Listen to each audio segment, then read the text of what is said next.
all of our parents had a really good sense of being parents. Yeah. First. Yeah. Right. First. Yeah. And that's a tricky, it's a tricky balancing act, because you have this kid who is in the public eye. Yeah. You know, you have this kid who's paying the bills. Right. Right. So there's a certain space you have to allow for kids in general. But you got to allow that space for the kid, and then allow for this professional thing as well, but still be the parent, so the kid doesn't go off the rails. And I think our parents did a really good job. They really did. Welcome back. We are still with Pamela Warner, the mother of the late Malcolm-Jamal Warner. She's here to open up about her son's legacy and his devotion to life and love, and even young artists to follow. I want to go back to the trip to Costa Rica. He was looking forward to that trip? Oh, absolutely. They had, his wife and daughter had been, it was an extension, my granddaughter is homeschooled. And so this was an immersion program, an extension of the homeschooling that his wife had created and put together. And they were in the interior of Costa Rica, and they were dealing with the indigenous people, they were dealing with the farmers, they were dealing with just the different things, how people live. So it wasn't just a recreational family vacation, it was one with purpose. With purpose, the first 3 weeks. And the last week was when his wife was there with another woman and her child. They were both developed this program for their children individually. And so the last week were when the husbands were coming. The husbands were coming for the fun part of it. And that's when he transitioned. There are a lot of different things that have been said that are so untrue, and particularly on Facebook and these other, whatever I don't know what they are, the awful things that they've said. And some of them I think is clickbait, where they make money on these awful things. What do you know about what happened? What I know is basically Malcolm was not an experienced swimmer.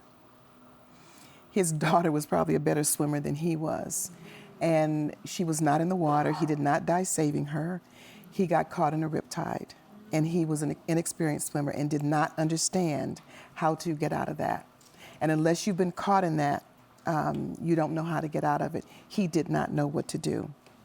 And those waters those beaches in Costa Rica are known for the very strong riptides. So he did not know. He didn't know.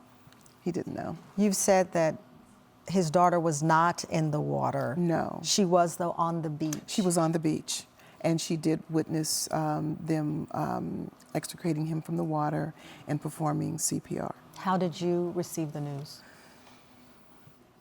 His best friend was contacted.